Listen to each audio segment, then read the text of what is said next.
Graça e paz, irmãos e irmãs, que a graça e a bondade do Senhor esteja abençoando a sua vida e abençoando a sua casa. Seja bem-vindo a mais uma aula da nossa Escola Bíblica Dominical online. Essa é a segunda aula dessa nova série que nós estamos trabalhando, que é as parábolas de Jesus.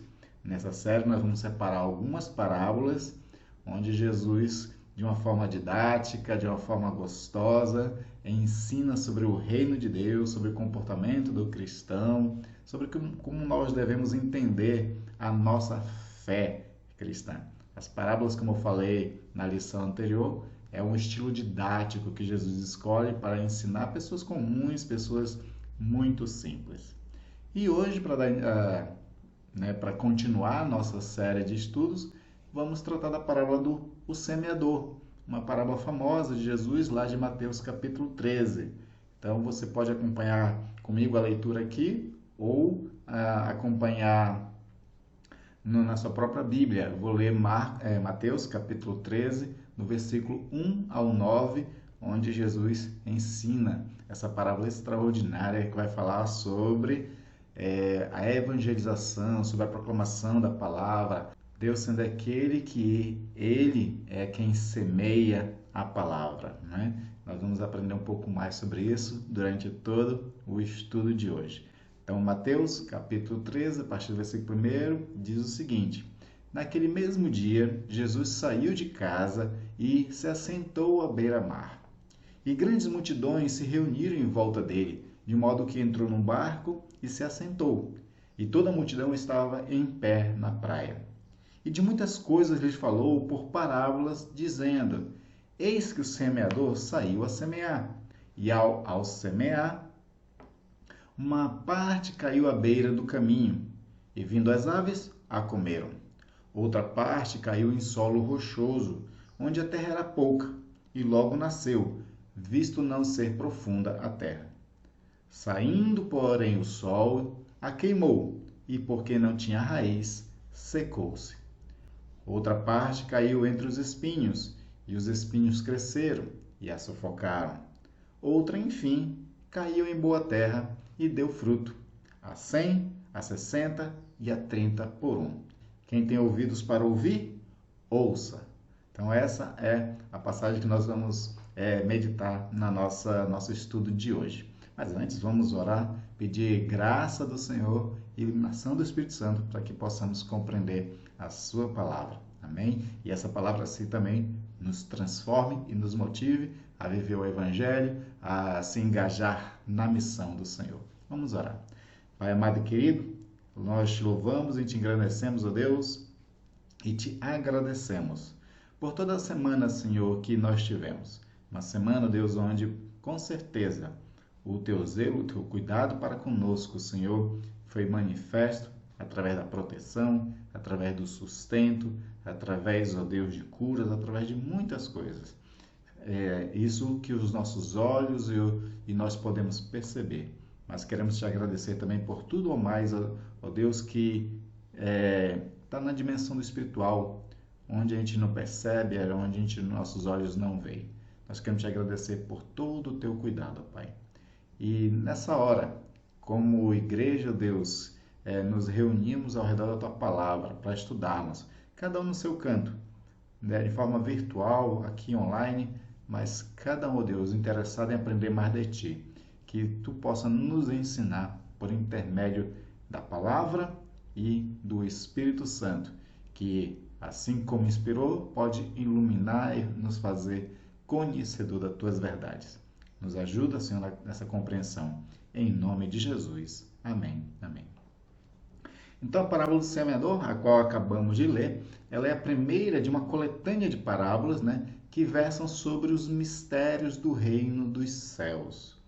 O mistério do reino dos céus é Deus operando de tal forma para que o reino aconteça e como ele opera, como ele está trabalhando. É isso que as parábolas vão ensinar, e a parábola do semeador também vai ensinar. Quando Jesus ele começa seu ministério, ele começa pregando sobre o reino de Deus. Lembra disso? Ele diz assim: arrependei-vos porque é chegada a vós o reino dos céus. Ele começa o ministério dessa forma. Lá em Mateus capítulo 5 até o 7, ele vai ali ensinar a ética desse reino.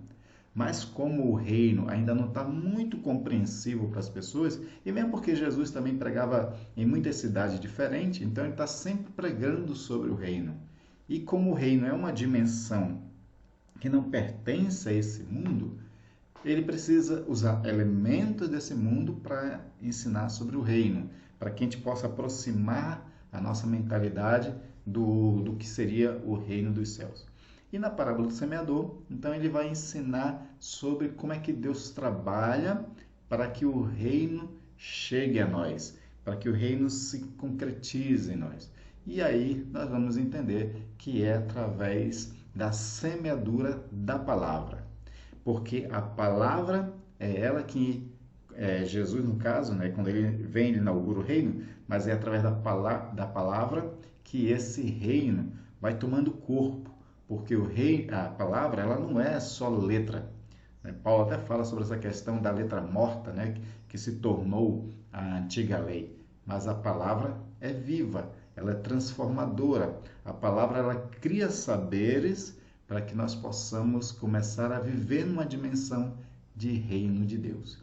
E aí esse Deus vai justamente semear essa palavra transformadora, essa palavra que gera fé e essa palavra que faz com que as pessoas vivam na dimensão do reino de Deus. É isso que nós vamos aprender hoje. E aí, para a gente ter um conhecimento melhor sobre a parábola do semeador, vamos ver aqui um panorama dessa parábola, né? Então, aqui eu quero colocar 3 pontos como uma visão panorâmica da parábola do semeador. Né? Jesus, nesse caso aqui, ele adotou um método prático para ensinar por comparação. Então, ele faz uma comparação. E aí, a comparação que ele vai usar vai ser a respeito da agricultura, que era uma coisa que muitas pessoas da antiguidade tinham conhecimento, porque as pessoas tinham, né, agricultura. Lembra que Israel era um povo agropastoril. Então, eles tanto tinham agricultura, né, eles plantavam, muito citado na Bíblia, né, a questão de trigo, né, de vinho, que seriam as videiras, de outras coisas também.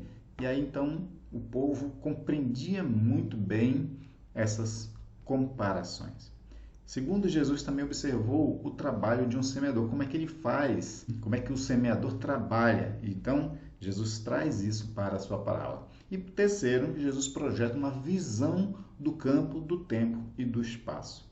Quando ele projeta essa visão, as pessoas vão começar a compreender melhor o que ele quer ensinar a partir da parábola do semeador. Então, essa é uma visão panorâmica, ou seja, Jesus aí vai trabalhar por comparação, observando o trabalho de um semeador e trazendo ali esse campo de visão do que seria o campo, do tempo e do espaço, certo? Aí, vamos explicar o significado da parábola, né? Para a gente entender o que Jesus queria ensinar. Primeira coisa que Jesus vai começar a explicar a respeito da parábola, que o campo é o mundo.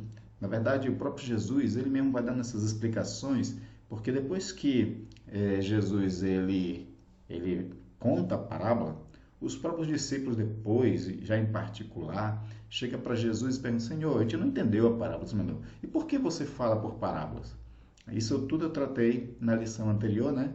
Onde Jesus fala, né, resgatando um texto de Isaías, que nem a todo mundo é dado a conhecer. Os de fora não é dado a conhecer, somente os de dentro. E aí, então, Jesus ajuda os discípulos a entender a parábola. Então, ele vai explicar essa parábola nos versículos seguintes. E é essa explicação que nós vamos trazer para você. Então, ele vai dizer o seguinte, que o campo é o mundo, né? Ou seja, a humanidade, a qual a palavra teria de ser pregada a tempo e fora de tempo. Ou seja, o campo é o mundo, é a humanidade. Né? Por isso que tem um certo momento que Jesus diz: olhem para os campos e vejam como já estão brancos, prontos para a colheita. Né? Então, o campo é o mundo, é as pessoas que precisam ouvir a palavra de Deus. E aqui eu coloquei nessa questão que Paulo fala lá a Timóteo, né, que a palavra deve ser pregada a tempo e a fora de tempo. Ou seja, enquanto Jesus não vier, nós temos o dever de pregar a palavra, né? Até Paulo diz a Timóteo o seguinte: olha, cumpre cabalmente o teu ministério, né? De ser evangelista, de ser pregador dessa palavra. Nós temos essa função, independentemente de qual seja o dom espiritual que cada um de nós tenhamos, pregar a palavra, ela está inclusa, né? Ela não precisa, digamos assim, de um chamado específico, porque tem pessoas que têm chamados específicos, né? Tem pessoas que foram chamadas para ser da diaconia, outros foram chamados para a parte de presidir, sendo parte de um conselho, né? Sendo presbíteros, outros foram dotados de dons para a área do louvor, da música, né, das artes em geral. Então, existem muitos dons da Bíblia, né? Paulo fala em Romanos, em Efésios, né? Alguns, e Coríntios, né? Coríntios 12, 1 Coríntios 12, fala ali de vários dons. Só que pregar a palavra, ela não precisa de um dom específico. Bom seria, né, se todos tivessem aquele, por exemplo, o dom da palavra de sabedoria e o dom da palavra de conhecimento, né? E aí, assim, a pessoa pudesse, né, ser um grande pregador, né? Também em Efésios, Paulo fala sobre a questão do dom de evangelista. Mas nem todo mundo tem esse dom. De qualquer forma, todos têm o Espírito. E aí Jesus disse que vocês, quando forem falar, não se preocupe, o Espírito Santo há de falar por meio de vós. Por quê? Porque testemunhar de Jesus Cristo, testemunhar do amor dele, testemunhar a sua palavra é um dever de todo cristão. Então, por isso que nós temos que pregar a toda a humanidade, a tempo e fora de tempo. A segunda explicação que Jesus vai dar sobre a parábola é que o pai dele é o semeador que semeia a palavra, que por sua vez, essa palavra é a boa semente, o evangelho da salvação. Então, a gente às vezes a gente confunde, né, os nossos papéis dentro do reino de Deus. Acabei de dizer que nós temos o dever, independentemente dos dons, independente da vocação que nós temos, pregar a palavra. Então, às vezes a gente assume essa posição de pregadores da palavra e a gente acha que a gente é que tem que gerar os resultados. Na verdade, não. Como eu também acabei de dizer, Jesus disse aos discípulos e, consequentemente, diz a cada um de nós: quando vocês abrirem a boca para falar, o Espírito Santo falará por meio de vós. Ou seja, é o próprio Deus é quem está semeando. É o próprio Deus é quem está pregando a sua palavra. E como nos profetas o Senhor disse, a minha palavra, né, ela não voltará para mim vazia sem antes que cumpra aquilo a que eu designei. Então é Deus que está sempre envolvido com a semeadura da palavra. Nós somos instrumentalização, né? Então, quando nós estamos pregando, quando a gente está ensinando a palavra, quando a gente está testemunhando a respeito de Jesus, nós estamos sendo somente instrumento de Deus ali naquela hora.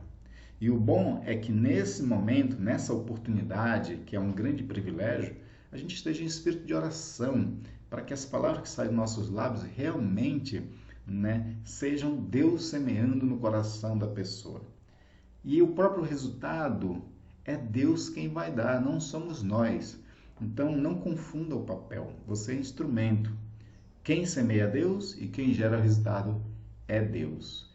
E aí, né, a gente não tem que ficar frustrado se a pessoa ela não responde, né, positivamente ao nosso testemunho, ao nosso ensino, à pregação, e nem também ficar se autogloriando se caso a pessoa responder afirmativamente.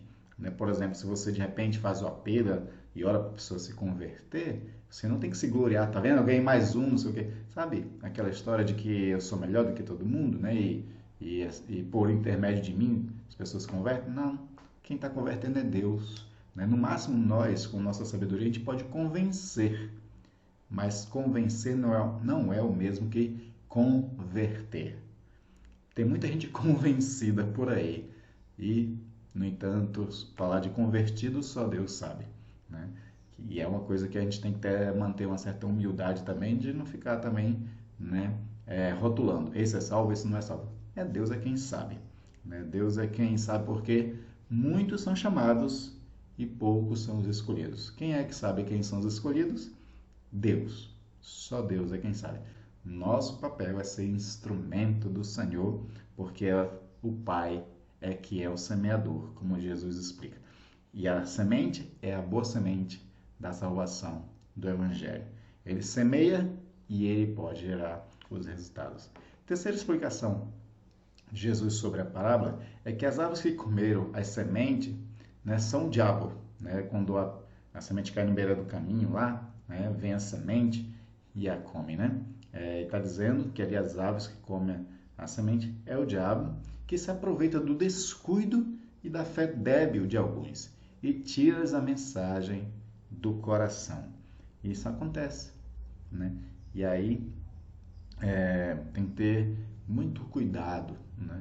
Quando a gente ensina a palavra, a gente prega, testemunha ela, a gente tem que ficar em espírito de oração para que essas pessoas consolidem na fé, que a fé dela cresça, que o Senhor a proteja dessas aves que quer comer a semente, né? Que é o próprio diabo. Quarta explicação que Jesus dá sobre o significado da parábola é o seguinte, que o pedregulho e os espinhos representam estorvos e empecilhos para o crescimento e a manutenção da fé cristã. Na vida de todo mundo existe, né, esses pedregulhos e espinhos tentando ser empecilho para o nosso crescimento, para a nossa maturidade espiritual. E às vezes esses empecilhos, esses pedregulhos conseguem. E aí nós vamos daqui a pouco entender, né, sobre mais essa questão. E agora vamos ter uma ideia, né, sobre a questão de como é que essa semente, como é que ela é recebida em cada tipo de solo, que seria cada tipo de coração ou de pessoa. Né? E nossa intenção é a gente, ao ir percebendo essas coisas, a gente ter cuidado com a nossa própria vida, para que a gente seja o solo em que a semente, né, vingue, que a semente crie raiz, brote, cresça e gere, né, torne-se uma árvore e gere frutos.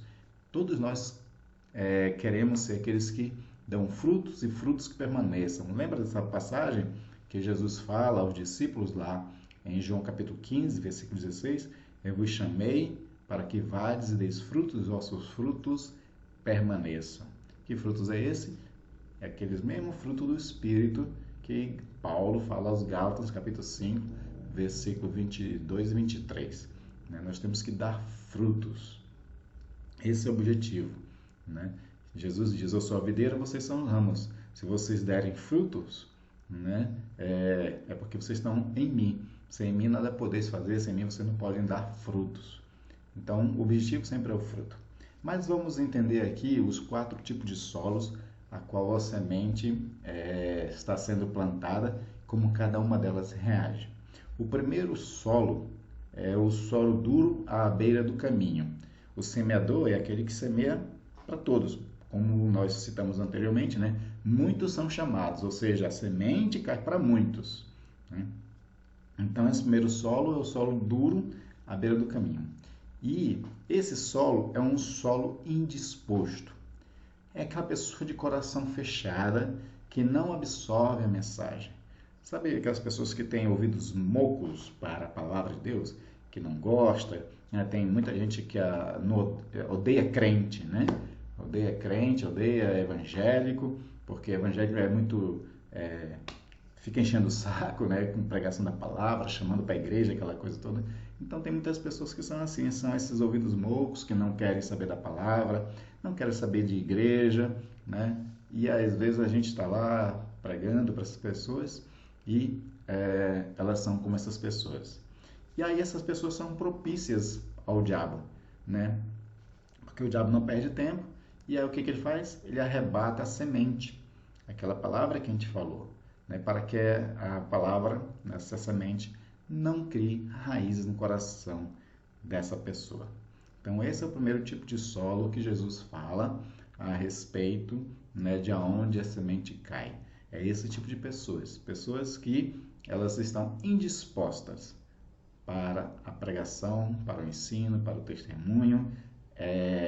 A mensagem entra por um ouvido e sai pelo outro, e elas não querem saber, e o diabo ainda ajuda, né? Tirando a palavra do coração delas, ou seja, fazendo que essas pessoas esqueçam, né? Fazendo às vezes até que essa pessoa aprenda algumas filosofias, algumas coisas que faz com que ela dê razão para si mesma de que Bíblia, essas coisas não vale a pena. Então tem aquelas pessoas que dizem, a Bíblia é um livro antigo, escrito por seres humanos, é mais uma religião, aí cria um monte de teorias, né, tanto filosóficas quanto científicas, né, para provar que a Bíblia está errada. São essas pessoas, né, indispostas à palavra e à semente da vida, né? O segundo solo é o solo pedregoso. Esse solo pedregoso, Jesus diz que é aquele solo que até acolhe a palavra, mas superficialmente, né? Bem superficialmente. Ou seja, a pessoa ela só ouviu, mas ela não rega essa semente com oração, não medita na palavra, né? De forma que essa semente ela não cria uma raiz profunda. E aí, por não criar uma raiz profunda, ao surgir o sol, né, ao vir o calor das perseguições e adversidades, logo seca-se, né? A semente se seca e assim não prevalece, ela não vinga. Muitas pessoas que vão à igreja, ouvem a palavra uma vez, aí elas não dão continuidade à fé, ela não busca viver uma vida devocional, de crescimento de conhecimento da palavra, de maior intimidade com Deus. Então, ela não vai se aprofundando, né? Então, é como se ela fosse um solo pedregoso. Ali a semente ela não tem onde realmente crescer suas raízes e poder vingar, né? Então, acontece isso. E aí, principalmente porque quando acontecem essas perseguições da vida, as adversidades, ela logo não deixa, porque, tipo, no coração dela, ela diz o seguinte, tá vendo, eu fui na igreja, né, mas Deus não tá nem aí pra mim, eu tô passando uma dificuldade e tal, e aí desacredita, né, de que Deus pode fazer uma coisa. Ela mesma foi uma pessoa que não buscou maior intimidade com Deus, ela mesma não alcançou uma certa maturidade cristã para poder viver os desafios da fé, né? Então, aí ela bota a culpa sempre na igreja, bota a culpa, né, de que Deus não está nem aí para ela, e aí desiste, né? Desiste. É como um solo pedregoso. O terceiro tipo de solo é o solo cheio de espinhos. Aqui é muito interessante, né?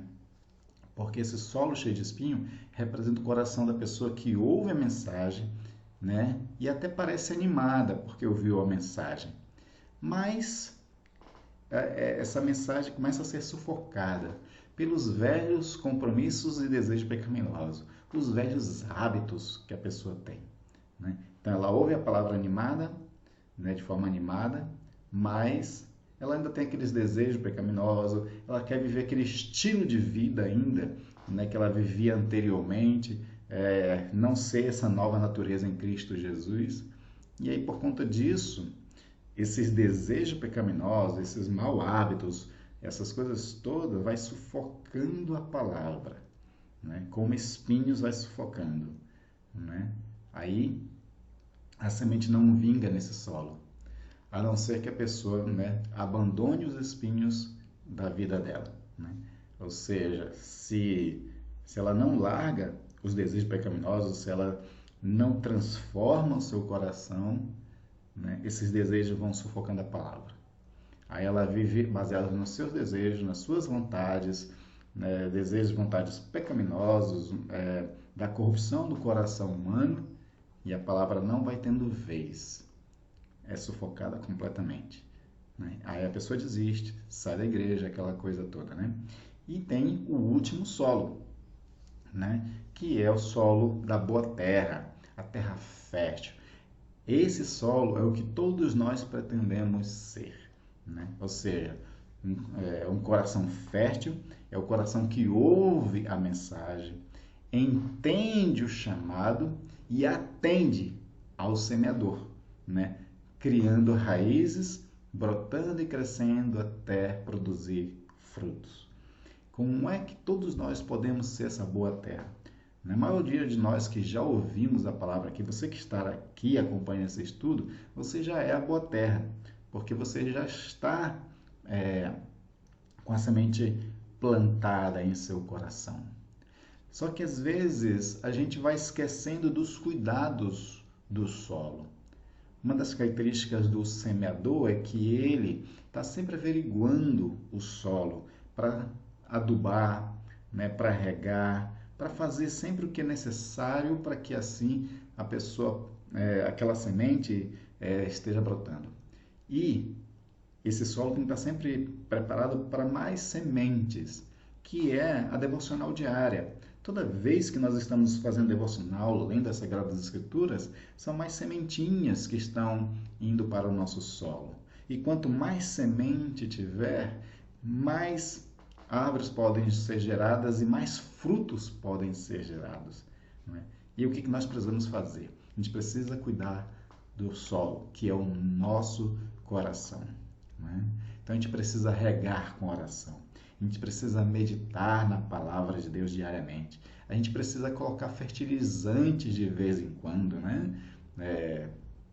Solos que são justamente para plantações nas fazendas, né? Eles estão sempre sendo cuidados, né? Até recebendo fertilizantes e tudo. Para quê? Para que facilite, para que eles se tornem cada vez realmente mais fértil. Que fertilizantes podem ser esses?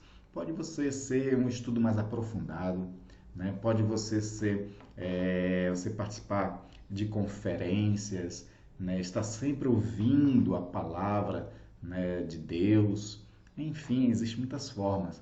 É essencial que a gente pratique a espiritualidade, né? Exercício de espiritualidade. Em outros vídeos eu já ensinei sobre aquela devocional que é chamada de Lectio Divina. Ali é um excelente fertilizante, que é você ler a palavra, meditar na palavra e orar a palavra.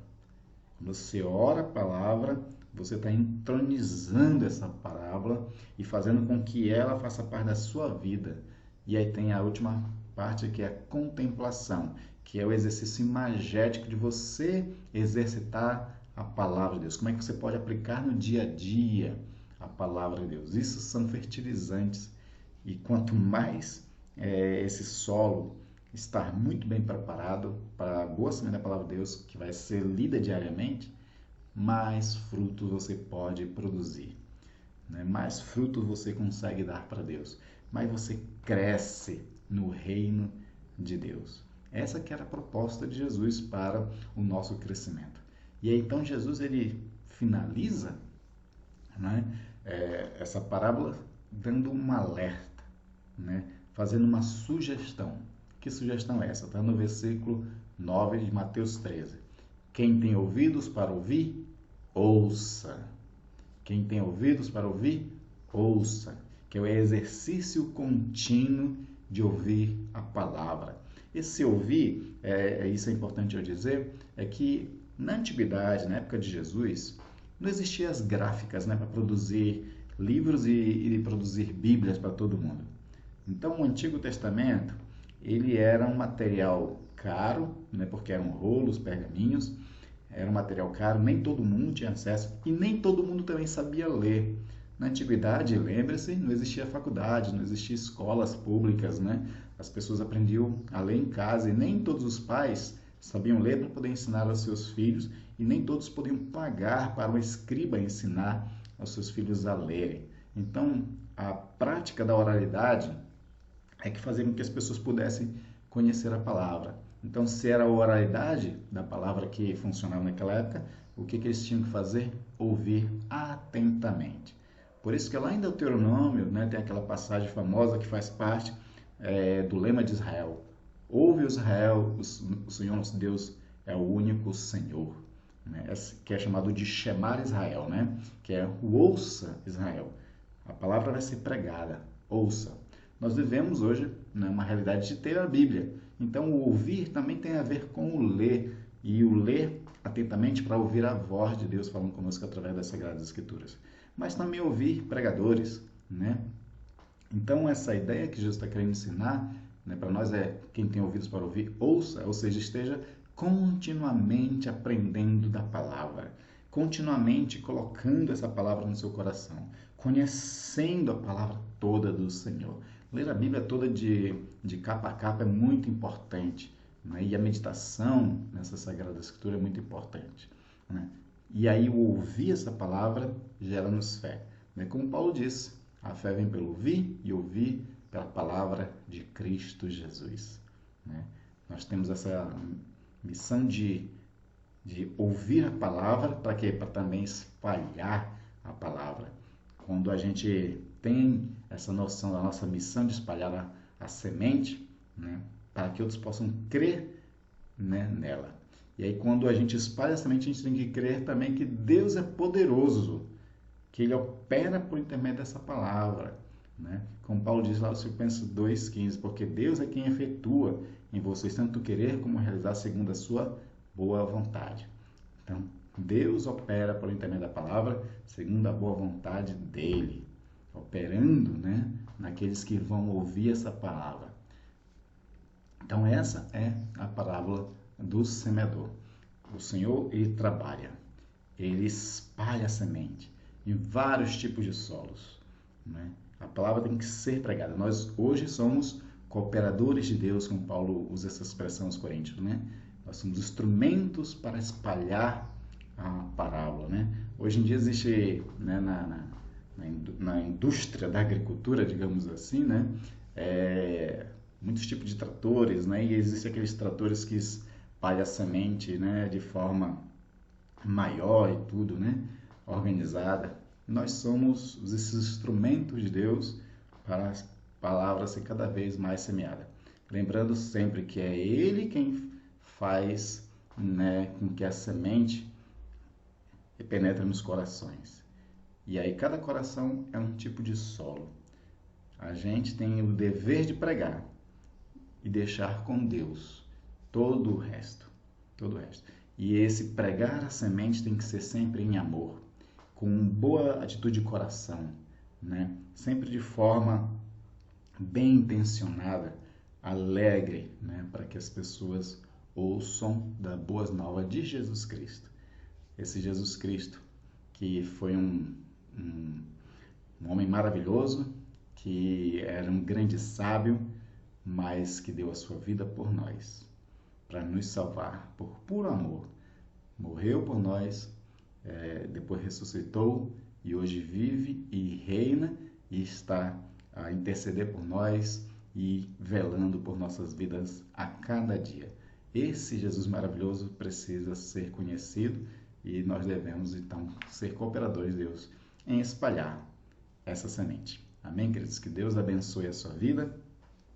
Continue acompanhando essa série de estudos que nós temos sobre as parábolas de Jesus e nós vamos, assim, conhecer cada vez mais os processos do reino de Deus.